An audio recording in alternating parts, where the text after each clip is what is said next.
Good evening, and welcome to the second installment of our Unmasked voting series. My name is Afeni Grace, and I'm the program coordinator for the Harvey B. Gantt Center.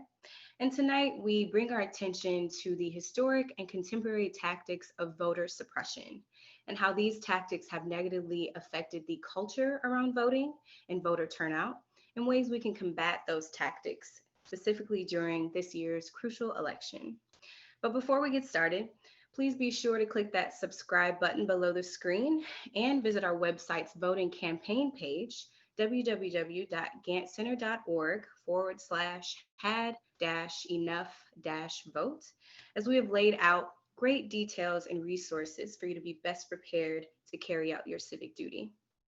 Also, take the time now to complete the 2-minute audience survey linked in our YouTube chat to contribute your perspective to the conversation.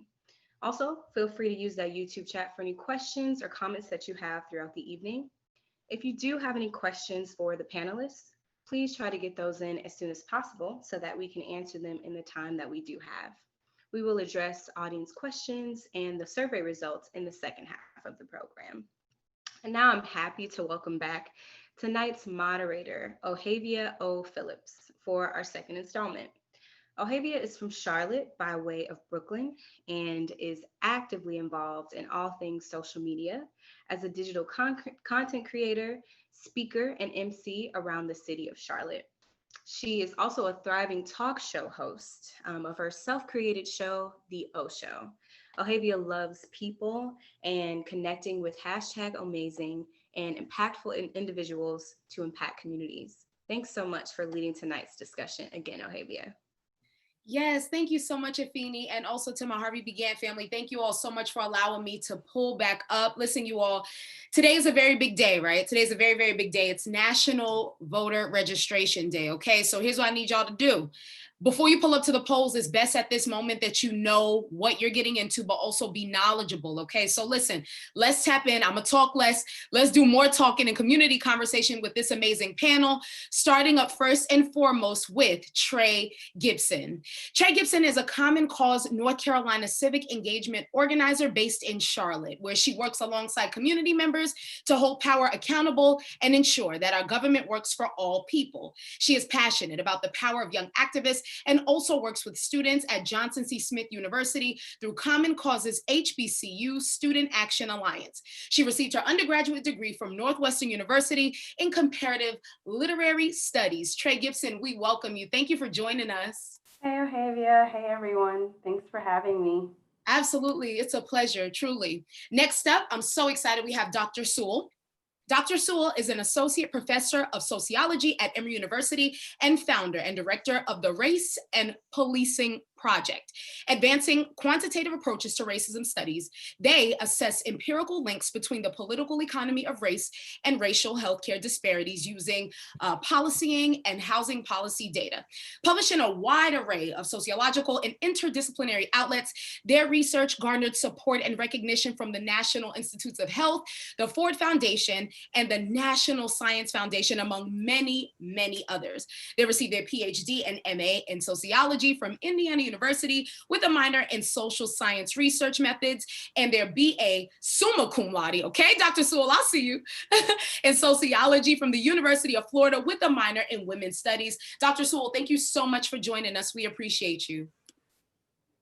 Thank you. Thank you. Absolutely, yes. And last but certainly not least, we have Dr. Todd Shaw. Dr. Todd Shaw has been on faculty of USC, University of South Carolina, since 2003 and has appointments both in the Department of Political Science and the African American Studies program. He was appointed the College of Arts and Science Distinguished Associate Professor of Political Science and African American Studies by Dean Mary Ann Fitzpatrick in August of 2012. He currently is the Associate Director of African American Studies. He researches and teaches broadly in the areas of African American politics, urban politics, and public policy, as well as citizen activism and social movements. Everybody help me in welcoming. And Dr. Shaw, thank you so much for joining us. You all, thank you. We are so excited to have you. How are you, Dr. Shaw? I'm doing good. How are you doing, O?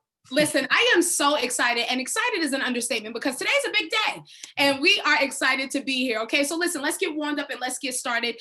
This question is for all of the panelists, but I'm going to start with you, Trey, and I'm going to read this off for our audience. So based on data from North Carolina State Board of Elections, Black absentee voters' ballots have been rejected at a rate 3 times that of white absentee ballot voters. Now, apparently, this was largely due to mistakes made in witness portion of the ballot. So Trey, I wanted to ask you, and then we'll do a round robin, but what can voters do to be best prepared, right? So that their mail-in vote gets properly processed. And also, can you speak to the absentee ballot voting requirements for those who are watching? Sure. Thank you for that question, Ohavia. I think that's a really great question. So the best thing that voters can do to ensure that their mail-in ballot is accepted is to carefully read the instructions that come with the mail ballot, which I know that sounds like common sense, but I think the level of detail that is needed when you return your ballot and you fill it out is kind of more detail than many people are used to having to fill out. So because of COVID-19, voters in North Carolina are only required to have 1 witness signature with their ballot instead of 2, which is what it was before the pandemic. And a witness can be a family member. Okay. And I would also just encourage voters to fill out every part of their address on their ballot, including their zip code, because that is part of what's causing some of the ballots to not be accepted as well. Absolutely. And thank you so much, Trey, for clearing that up. And Dr. Shaw, I would like your 2 cents as well. And Dr. Sewell, I will come to you, but I wanted to know, Dr. Shaw, in your opinion, what can voters do to be best prepared so that their mail-in vote gets properly processed? And could you speak a little bit to the absentee ballot voting requirements? I know you're in South Carolina, but you know everything. So if you could please chime in.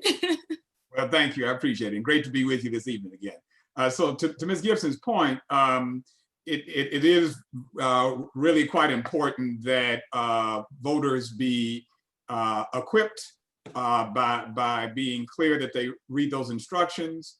I will just add to the excellent points that she's already raised that many states have the ability for voters to track their ballot. So it's similar to just simply going in to find out if you are registered to vote. You might also be able to find out if, in fact, the ballot has been received once you send it. And then if it's sort of pending, then you know you might have a question you have to raise. And I know we're going to be raising various resources toward the end of the program that voters can chime in with to find out lots of information. But that's one key way is ballot tracking.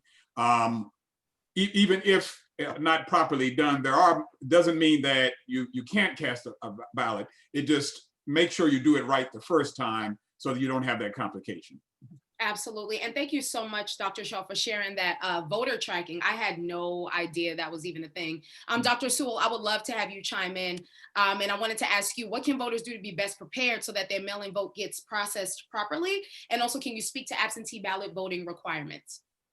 Well, I'm a medical sociologist, social psychologist. I think my kind of perspective on voting is a little bit different. I think in particular, I studied the health effects of policing. And I think when you consider those types of things when it comes to voting is, we are essentially taught to not use the streets. And I think that's a problem when it comes to voting, because number one, we're going to sit in lines for hours. Some of us will spend many hours on that Tuesday. I've already told my mom I'm coming with umbrella and a beach chair because I'm not going to lie. I do not trust the mail-in voting system. One of the things I think you can do is put a little bit of pressure on the institutions that you are embedded in to get you that time off on Tuesday. Or many places that they're expected to be at work all full 8 hours, maybe even longer than that. There are universities, particularly when we think about the young vote, they have to go to class that day. And there is a movement, and I know at least in Atlanta, there is a pressure from the bottom down to say, hey, be okay with people not coming in. So for me, when I think about the vote, I actually think about the young people's vote. I think about what's important to them, right? And the kinds of things that get them out. And some of this is about time. Some of this is simply about issues. Right. Absolutely, Dr. Sewell. And thank you so much. And honestly, I'm going to be out there with you. I make it a whole event. Again, the energy from National Voter Registration Day just carries on, doesn't it? Like we just got to keep that energy, especially all the way to the polls, however people choose to vote, as long as you all do. Okay, so let's get into these really, really good questions. And Trey, I'm going to start with you in this regard. So can you tell us about Common Cause NC and what the organization represents, especially now in this time? Definitely. So Common Cause North Carolina, we're the statewide chapter of the National Common Cause Organization. We are a nonpartisan organization with a mission to uphold the core values of democracy and hold power accountable. So we work alongside our members to engage elected officials at every level, and we work toward building a government that is truly inclusive and transparent, and one that works for all people. So we promote equal access to the polls and elections that are fair and safe. In North Carolina, we have our HBCU Student Action Alliance, where we work with fellows at every North Carolina HBCU campus to engage around issues that matter to them. And the audience tonight may also be a little bit familiar with our ongoing campaign to end gerrymandering. So we just represent a grassroots advocacy organization working to engage democracy at every level. I love that. And also, Trey, I want to kind of lean in on something real quick. You mentioned safe, right? So this ability to really make sure that it's open for everyone. I wanted to ask you really quick, how has COVID affected that for Common Cause NC? Good question. So from the start of the COVID-19 crisis, we saw, of course, the impact that the virus had on the primary elections in states like Georgia and Wisconsin. And so Common Cause North Carolina was part of the Election Protection Coalition of organizations lobbying to the General Assembly for updated election laws so that people would not have to make the choice between their health and their right to vote.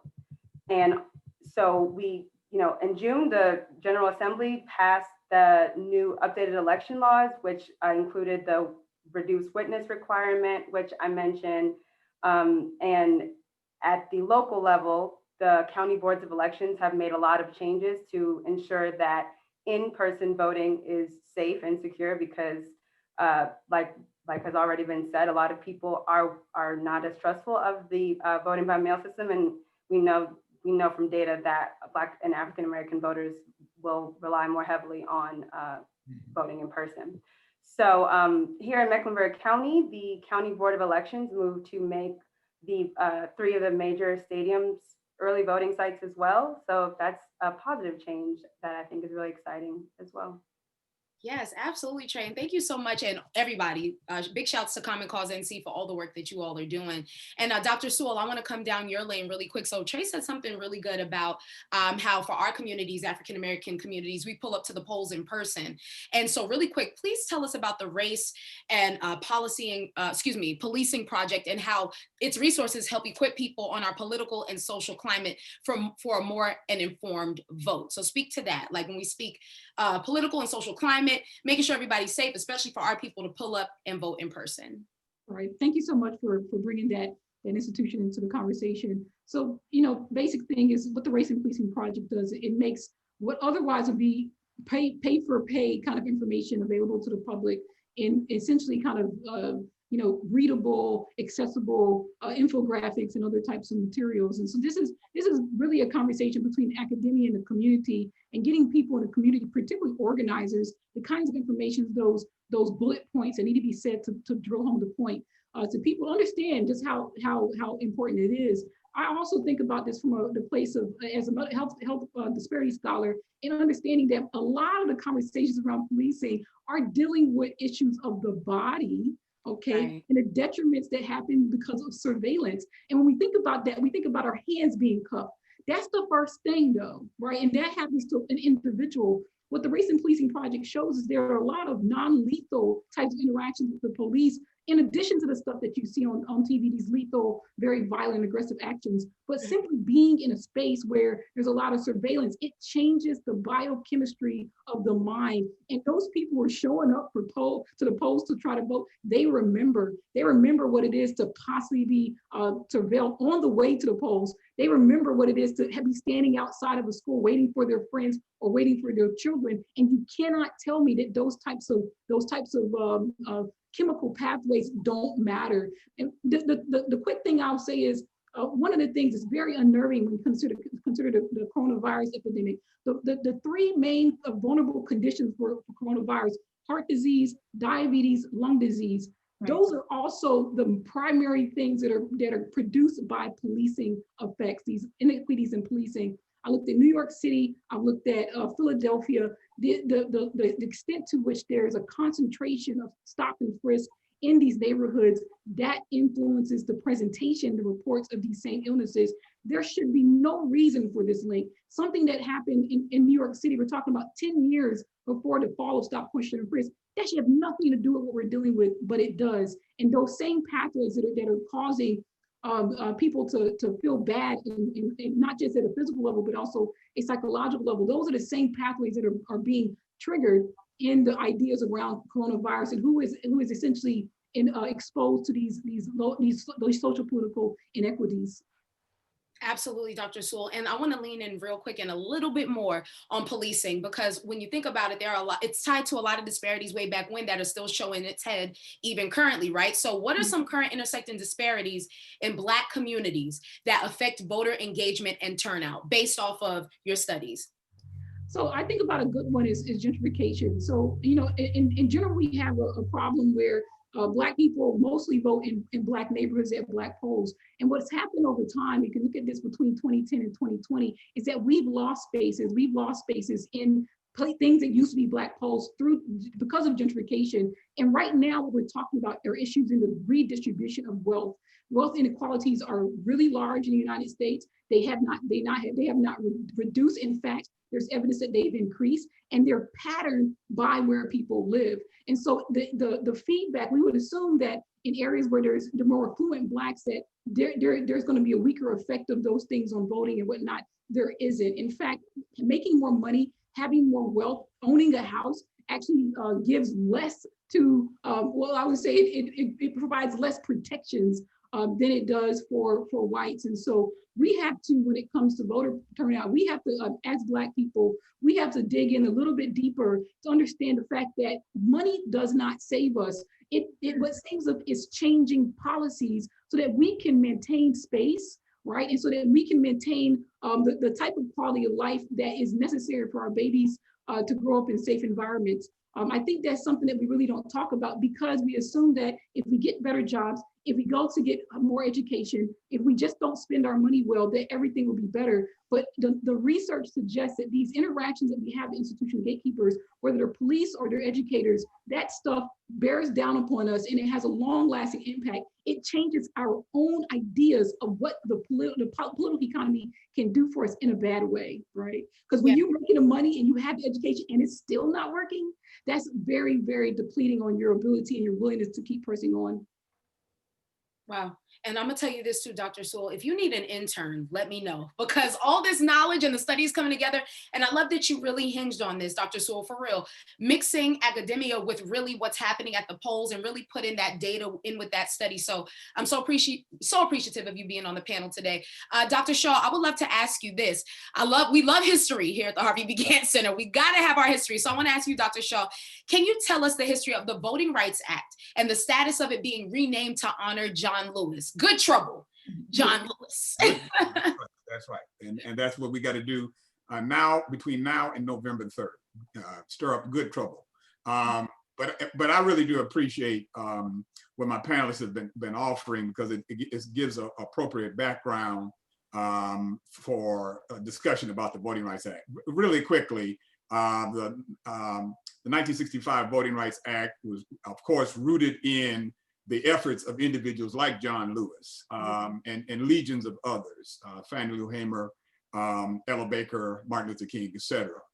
And so that 1965 Voting Rights Act had sort of stemmed from a long history that goes back to the Civil War of efforts to bring about the enfranchisement or to combat the defranchisement of African Americans. You can pass the 15th Amendment during the Civil War, but if in fact, over the course of that 100-year period, if you do not have the ability for states to get around it with various provisions, which they are doing today, still today, very much today, then it is paperless. And so the 65 Act, particularly through two key provisions, the Section 4 provision, which is often referred to as the triggering provision, that says, if a particular district meets a certain formula, it might be subject to monitoring to see if, in fact, voter registration and disenfranchisement is happening in that district. And then secondly, and actually there's some districts that are covered that are not all Southern districts that we go, there's, as Malcolm X used to talk about, up South. So there are districts way in the north that have been monitored and come under that triggering provision. Yes. But Section 5 is the pre-clearance provision. The pre-clearance provision says if you fall under Section 4 in terms of patterns of discrimination, Section 5 said that you have to have your electoral law changes cleared by the court of the District of Columbia, the federal court of the District of Columbia. And so what's happened since that time, it's been more than a dozen times it's been renewed. And some would say, well, if the Voting Rights Act is done away with, do you lose the right to vote as an African American? No, but you lose the teeth, the ability to enforce the right to vote, right, which is what folk are roundly confronting in North Carolina, South Carolina, Georgia, among other states.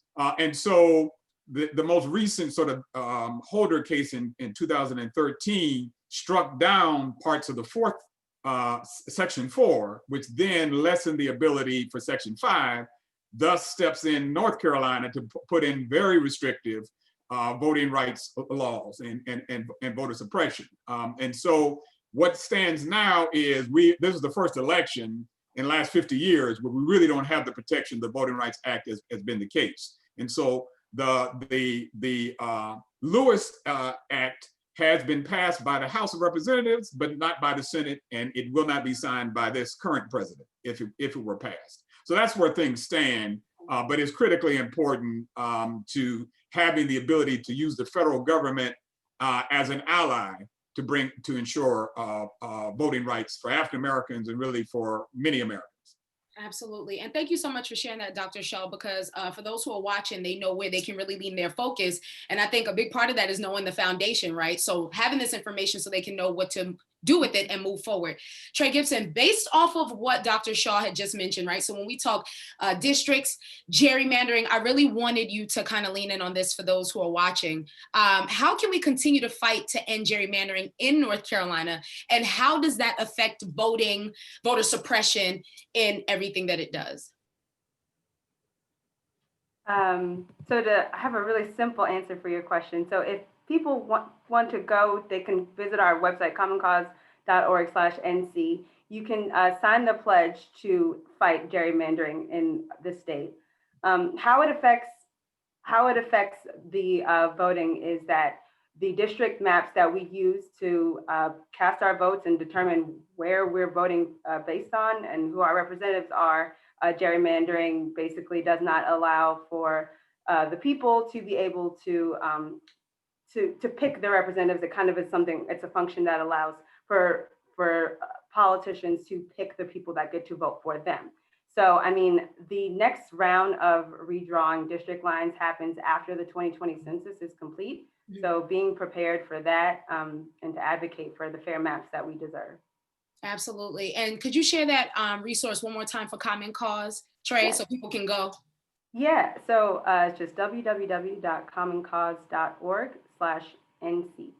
Absolutely. Thanks so much, Trey. Dr. Sewell, I want to ask you this as well, kind of following up with Trey a little bit, right? Based off of gerrymandering and the work that Common Cause is doing, I wanted to ask, how do you see the mail-in ballots affecting the Black vote? Also based off our first question, but now in your regard, how do you see mail-in ballots affecting the Black vote?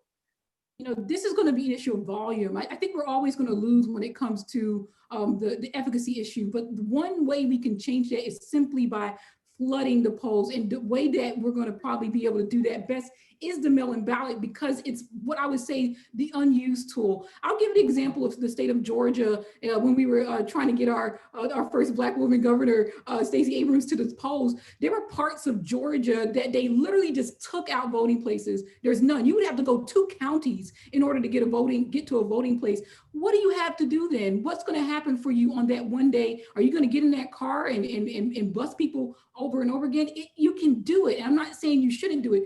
you should do it. However, it's just a reality that it takes a lot less energy, literally physical energy, to mail something in. So first of all, is getting people into the mail-in ballot now. But the other thing is going ahead and voting early. And I think one of the things we may not quite understand is that all of these are considered absentee ballots. Stacey Abrams lost on absentee ballots. That's where she lost. If we were neck and neck, and you wouldn't even been able to tell until about 11:30, the absentee ballots came in. It was like, oh man. So if we can be more of those absentee ballots, if we can literally just be volume, right? So even if we don't get the percentage issue, if we can just be volume, then that's going to switch. It's going to change the tide of the votes that actually are going to be counted at the polls. Absolutely. Thank you so much, Dr. Sewell. And I'm glad that you highlighted that for all of our viewers and those who are watching, because it's so important to understand that we can be so close, and that's really what can do us in. It's very unfortunate. Dr. Shaw, I'm going to turn it over to you with this question, and we're going to get to the survey results. Dr. Shaw, I wanted to ask you, so what percentage of Black people have voted over the years? And what long existing stereotypes have led to the belief that Black people don't participate in voting? Because I'm not going to lie, Dr. Shaw, I've heard it growing up like, we don't vote, right? So what are those things, and what is the reason that that is a long-standing belief? Well, I think all too often that we as African Americans, given racism, white supremacy, have been believed to be told things that are not true, and have not had counter messages within communities to confront them. And I say this even from the standpoint of outstanding civic leaders who were saying, Black folk don't get out. Mm-hmm. That is not true. It is not true that African Americans don't vote. In fact, the lessons of the civil rights movement and the hard and bloody fight for the laws such as the Voting Rights Act means that there are now generations of folks who are quite aware of the importance of voting. Now, that's not to argue that we don't need to tell young people and speak to the issues of young people to mobilize them as well, and not just presume that we know what their issues are. And I tell folk all the time, don't talk at folk, have a conversation about why it is important to vote. But having said that, to go directly to your question, since the turn of the 2000s, we have seen increased voter turnout in these presidential elections across the board. And particularly in the 2008 and 2012 elections, more people and more African Americans turned out to vote in rates of 60% or so in 2008 and 2012 than had ever voted or those turnout rates had never seen the likes of that since the 1960s. So actually, African Americans, a higher percentage of African Americans turned out to vote in 2012 than did whites. Wow. So the perception that we didn't turn out and don't turn out is not true. Barack Obama wouldn't have had a second term as president without African American voters. However, it went down in 2016. It went from 66 to about 59%. And so somewhere around that level of 55 to 60% is where African American turnout has been in these presidential elections. If we get it somewhere close to 60% again, then whoever African Americans are voting for, likely Biden, will be president. So that's how critical it is. But again, I think we just have to have that community conversation and dialogue that says, no, actually, don't believe the hype. If there's one thing that African Americans are committed to doing, particularly in moments like these, it is turning out to vote. And I think those lessons have been learned and conveyed through generations. Absolutely, Dr. Shaw. Thank you so much. And honestly, I want to lean in on something that you said. College kids, listen, pull up to the polls. Young people, you know who you are. If you are able to, definitely pull up to the polls and don't wait. Know what you're doing, read up on your stuff, and make it happen. Afeni, I was told we got some survey results, and I'm excited so we can get into it. Afeni. Yes, thank you, Olivia. So we're going to switch gears for a moment and discuss the results of the audience survey. Please keep in mind that these results are only based on our audience members who took the time to complete the survey. So our first question is, prior to this conversation, how aware were you of voter suppression and its history? As you can see here, we have about 11% of surveyors who selected that they were slightly aware, another 11% who were moderately aware, We have about 28% of surveyors who selected they were fairly aware, and our majority here is about 44% of surveyors who are very aware of voter suppression in its history. And we do have a small percentage of 5.6% of surveyors who selected that they were not at all aware of voter suppression in its history. Our next question is, have you or someone you know experienced any form of voter suppression? So we have a majority of 61% of surveyors who said no. And of our 39% of surveyors who selected that they, yes, themselves have experienced voter suppression or know someone who has, we kind of asked them to explain the situation and the scenario that this voter suppression happened.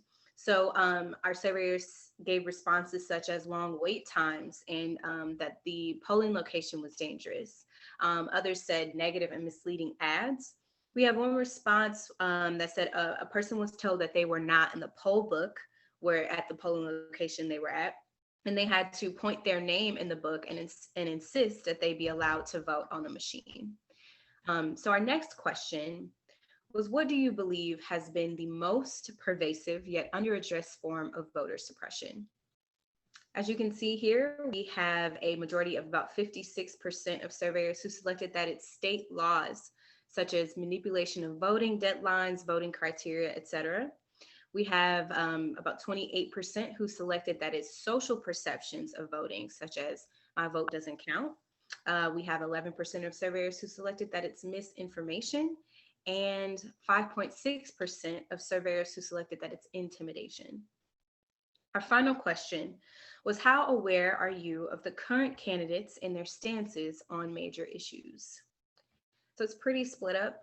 We have about 33% of surveyors who are fairly aware of the candidates and their stances, about 22.2% who selected that they're moderately aware, another 22 selected that they're very aware, and we have about 17% of surveyors who are slightly aware, and we do have a small percentage, about 6%, who selected that they are not at all currently aware of our candidates and their stances on major issues.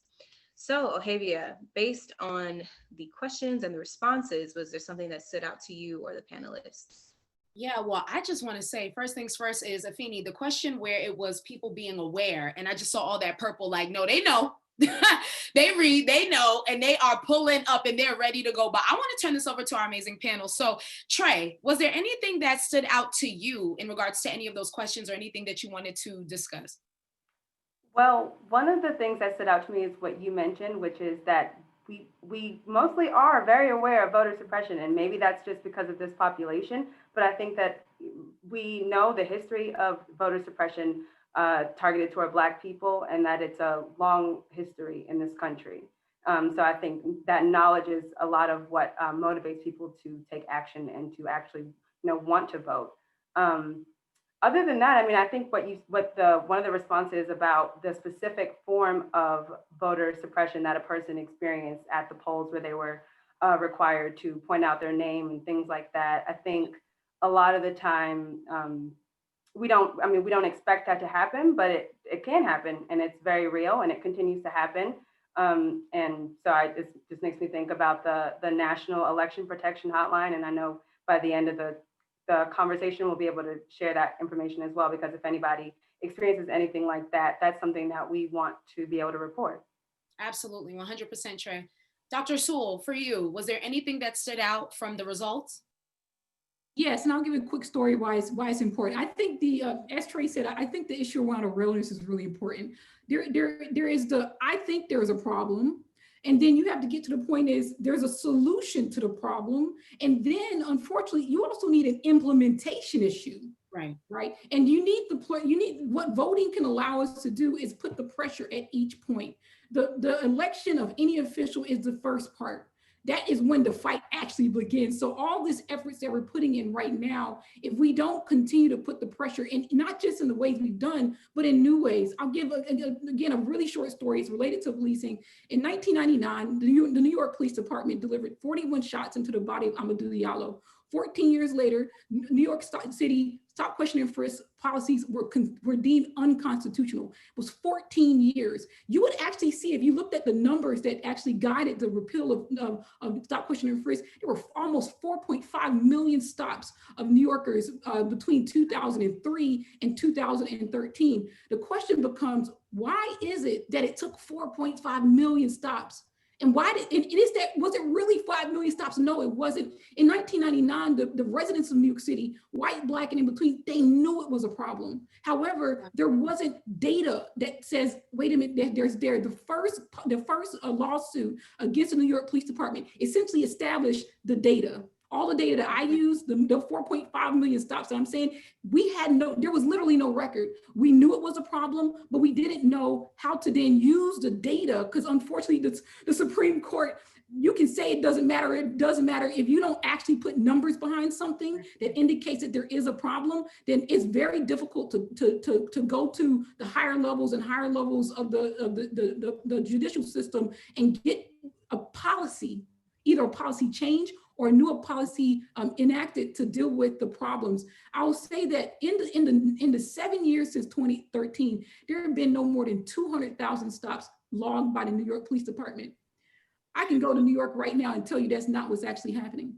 Right. So there's an issue of how people use the law, how people implement the law, and essentially the ways in which we hold people accountable. And in the environment that we're in now, we actually have new forms of policing that are being enacted, and they follow the same fault lines, the same exact fault lines of the stop, question, and frisk era. We're talking about here social distancing policing, but it's literally the same logic. They're not taking care of themselves. They're a dangerous society. And then you look at in New York, in Central Park, and the people are out there, doing the same thing. The police are handing them masks and everyone's congregating. So we have the same problems. We know that there's a problem, but we do have to put people in places. The first start is these elected officials and pull the strings on them. Let them know that we're not going to be quiet. It begins at the ballot bowl. But if you want another 4 years, if you want to stay in power every 2 years, you have to be held accountable, and you have to give back the things that the community needs. Absolutely, Dr. Sewell. And honestly, being from Brooklyn, unfortunately, I have a couple accounts, but also you really hinged on something very good. Listen, numbers don't lie. Numbers do not lie. Dr. Shaw, anything stood out to you with those results? Yeah, I guess I was going to pick up with what Ms. Gibson said about the forms of intimidation or the particulars about the polls, forms of intimidation. So there's a massive level of misinformation that is being directed at African-American community. Don't believe the hype again will be, I know I'm sounding like Flavor Flav, but the I'm going way back. But the way in which these bots were directed, these social media bots, information bots, were directed at African-American communities, particularly in Michigan and elsewhere, did actually, and studies have shown, political scientists had examined this, talking about Dr. Sewell's point about data, examined this and found that it did actually depress turnout. Mm-hmm. So that misinformation can be depressed to turnout. So what I would advise, the viewing audience to do is to don't just simply take in a source you see on Facebook or social media or wherever else and then send it right back out. Ask, what's the source? Even if you agree with it, check out the source, because you don't need to sort of like multiply misinformation, which is already a problem coming from some candidates. And then secondly, the question about the ways in which voters are keenly aware about state forms of discrimination. In North Carolina, quite obvious that there was surgical precision, as one court said, with regards to the disenfranchisement and voter suppression of African Americans. Looked at where in fact folk were, and then stated where, and then created voter ID laws. And we know, again, another studies have shown that voter ID laws in South Carolina and elsewhere,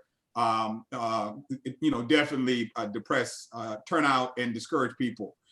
So those are some things that I think, just bouncing off the previous point, it's quite aware that folk know. And so we can talk about how they can equip themselves in order to cast their ballot.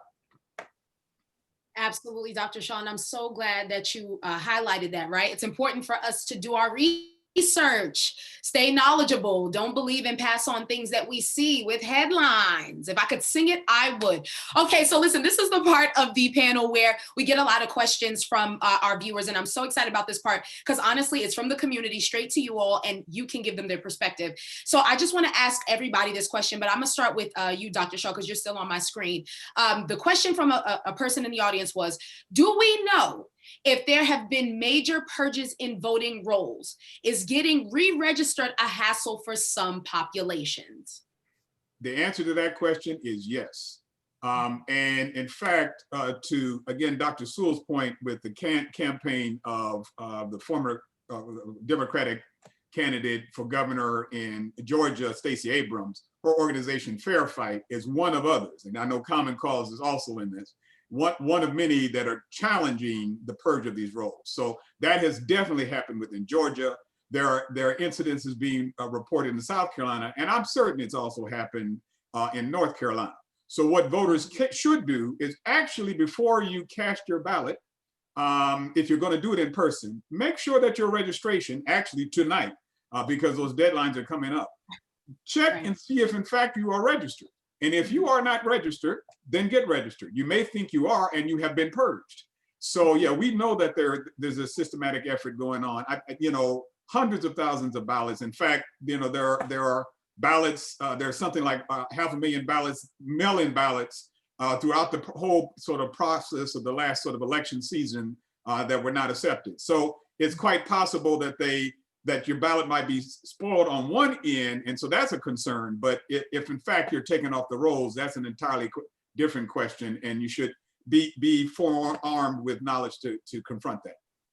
Absolutely, Dr. Shaw. Dr. Sewell, I'm gonna ask you the same question, right? So have there been any major purges in voting rolls, and is getting re-registered a hassle for some populations?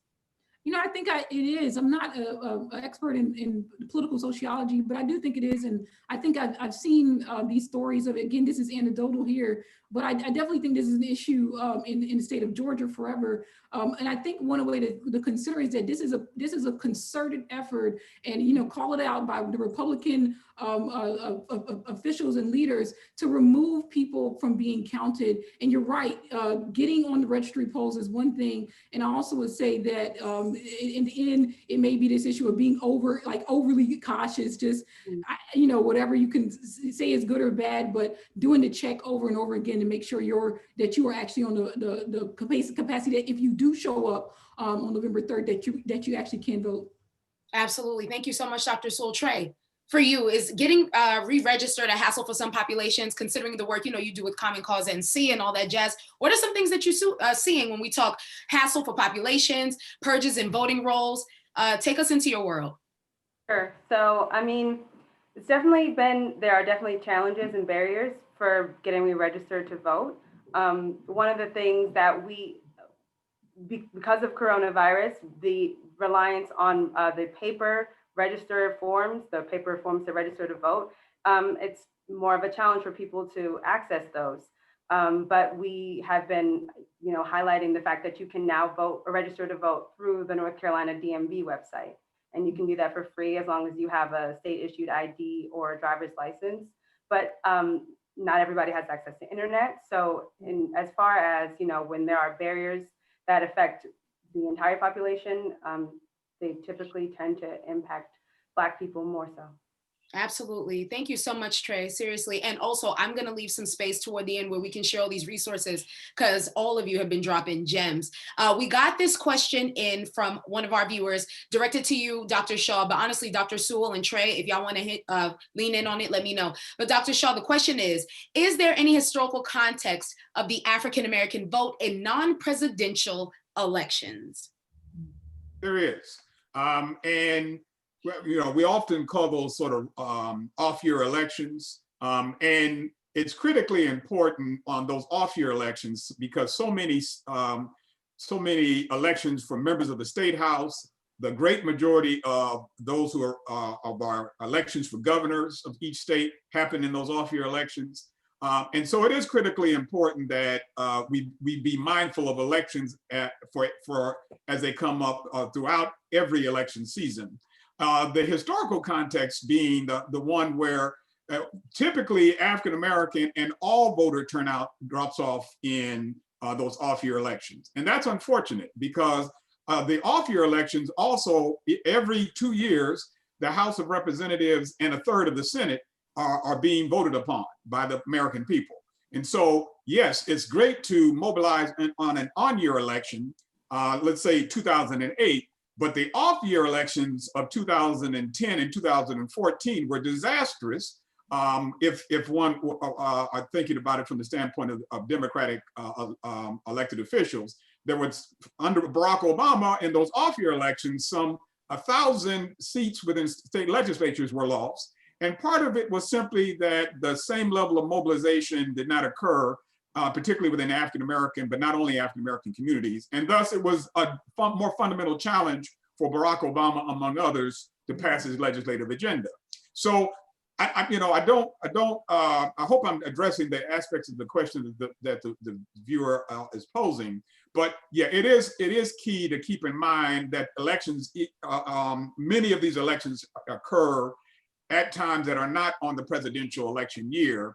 And one other thing I'll just say real quickly is voting down that ballot as well. As much as folks talk about, well, I don't want to vote for president. Yeah, but it could be lieutenant governor. It could be school board member. It could be, there's a ranked sheriff. We're talking about these, questions around criminal justice, Black Lives Matter, and racial justice.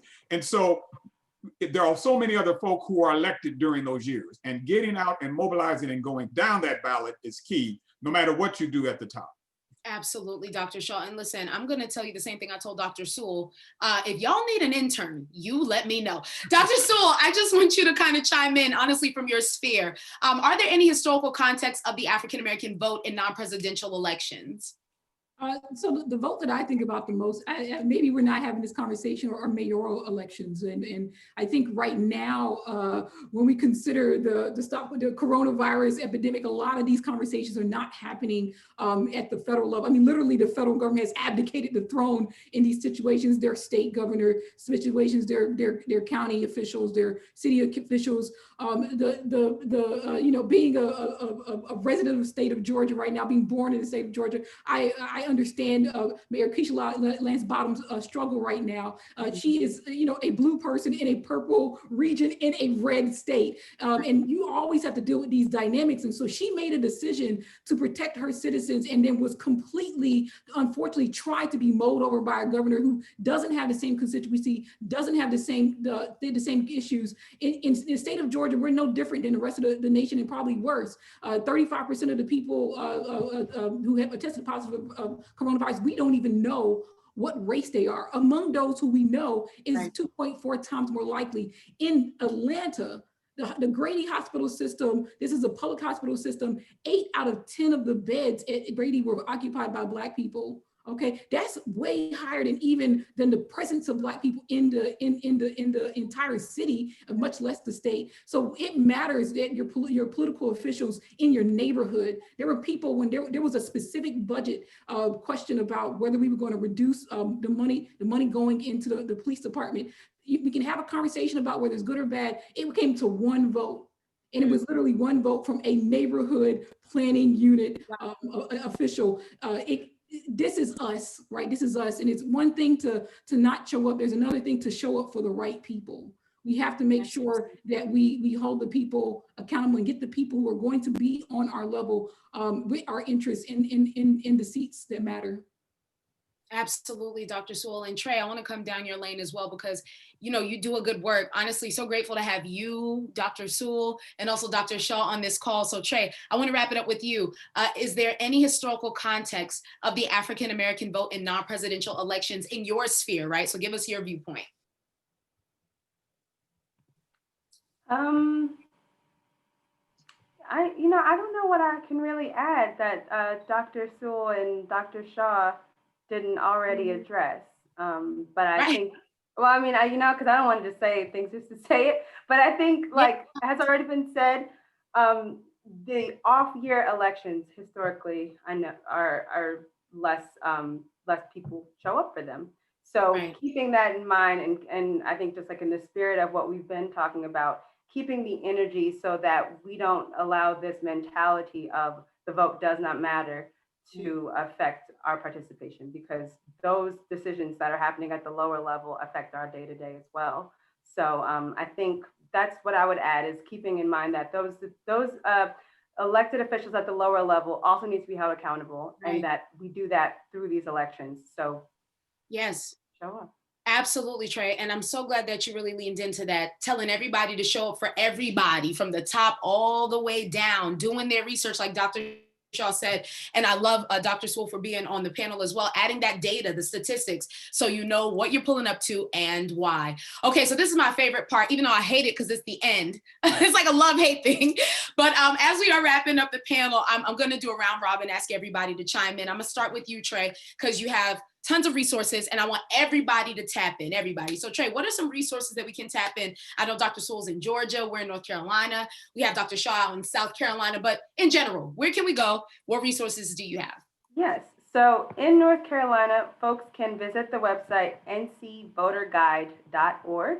It's the digital version of print voter guides that we produce statewide during every election, and they can tell you where to register to vote. Everything that we do as an organization is nonpartisan, so we're not endorsing any candidates, but telling you just information about what candidates have said to specific questions that we asked, and so you can get to know them.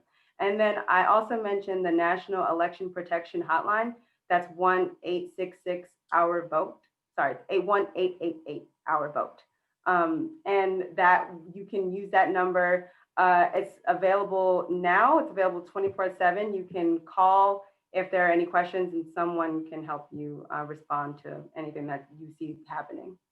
Absolutely. Thank you so much, Trey. Dr. Sewell, are there any resources that you have for us? Some things to read? Honestly, I'm gonna just take these notes for myself, but any resources, awesome resources that Trey offered, but also anything that we can read, things that you're reading and tapping into, we'd love to hear. Yeah, again, I'm probably not the organizer here, but I do know there are some great books about where we need to go. The author I would actually go to right now is Carol Anderson. She has a very short book called White Rage that puts a really good lens on what happened in 2016. What was this reaction? Again, a lot of people think about it as white people came out to vote more. Not really. Everybody came out to vote less, but Democratic people who would have voted for Democrats, they came out a lot more. So what happens is we are dealing with white rage. We are doing it is a backlash, and this idea of a race war that is supposedly being driven by the radical left. No, it's not being driven by us. It's being driven by people who believe they're going to lose power. So understanding those larger dynamics. She also has a book out on voter suppression and understanding that, I would say, the history of these things. So I think it's important to kind of get not simply the kind of technical aspects of where we are, but even Kenny, a great book on STEM. These are the history of understanding the ways in which Black struggle has been undermined, as well as giving us a sense that we are in this not for a lifetime, but for a couple of lifetimes, for the lifetime of the people who are not even here. But we have to make those decisions right now. Absolutely. Thank you so much, Dr. Sewell, especially for calling in all the way from Georgia. Thank you so much. We appreciate you. And last but certainly not least, Dr. Shaw, are there any resources that you have, things we can read and really tap into for our viewers? Well, I'm going to just give a shout out to one book and then a few websites. One, and there are many resources out here, but in the midst of all that's been going on, let's keep in mind the critical issues of our time, including what's been amplified by Black Lives Matter. So Barbara Ransby's book on All Black Lives Matter should be a discussion in a community dialogue about how to think about African-American sort of policy agendas. But a couple of organizations, there's vote.org as a general great resource. There's likewise throughout the South, there's the Black Voters Matter or Black Voters Matter Fund, an excellent resource to folks. And in order to make a plan to vote, there are many out there, there's many resources, but you might look at the Southern Coalition and their Make a Voter Plan. And you should make a voter plan. Literally say, you and everyone in your family and neighbors, how are we going to ensure we get this done? Because this is literally like this is 1964, and folk are trying to make a concerted effort in the middle of a movement. to ensure that we, that we are empowered as we ought to be, and cast our votes and our voices as citizens. Absolutely. Thank you so much, Dr. Shaw. And honestly, I want to give you all your flowers, starting with you, Trey. Thank you so much for what you're doing, for pulling up. And thank you for continually pulling up and also making sure that everybody in our community is ready to go. I appreciate you, Trey. Thanks for joining us. Thank you. Thanks, everyone. Yes. And to you, Dr. Sewell, I just want to say thank you so much for your wisdom, and also really adding all of the aspects that you have, from policing all the way to academia. I mean, truly, you are goals. You are goals. So I just want to say thank you so much for lending your time, but also your talent and a lot of your hard work and your research. I appreciate you. Thank you so much, Dr. Sewell. Thank you. Thank you. Yes. And Dr. Shaw, listen, I tell you all, we have the best panelists in the whole entire world. Dr. Shaw, I want to say thank you for also lending your time and your talent and your hard work and studies. It did not go unnoticed tonight, and just want to give you your flowers, sir. Thank you so much. Thank you. Oh, I hope I'm on another program with you one of these days. You know what? Let's do it. Let's just do it, Dr. Shaw. Come on, let's do it. Thank you. Thank you. Absolutely. So yes, friends and family, listen, it's so important that we tap in, not just for today, which is National Voter Registration Day, but I love how Trey put it, honestly, keeping this same energy. So listen, you heard the resources that was proposed here through our panel. Don't let it fall on deaf ears. Don't let it go and fall by the wayside. Do your part. In order for us to pull up to the polls, we have to know what we're pulling up to. And it's so important that we do our part through research, asking questions, and also panels and discussions and conversations like these. So now the power's in your hands, friends. Time for you to really tap in, find the resources that you need to succeed, and honestly, turn it into action. Afeni, this was amazing. Absolutely amazing. I agree. Thank you so much, Ohavia. Great job tonight. Thank you so much for your words and for leading tonight's conversation. So the Gantt Center, our team is working to ensure that our community have the resources that we need for not only a timely vote, but an informed, empowered vote. We'll be working toward this goal until November 3rd. And to assist our effort, please consider donating to our Text to Give platform. By texting Unmasked to 345-345, you help us to expand our reach and strengthen our mission. Feel free to use this Text to Give system at any time. And finally, please tune in Tuesday, October 13th at 7 p.m. Eastern Standard Time as we review the North Carolina ballot and discuss the importance of local voting and local offices and how they affect our everyday lives and our movement towards a better future. Until then, please be safe and take care. Good night.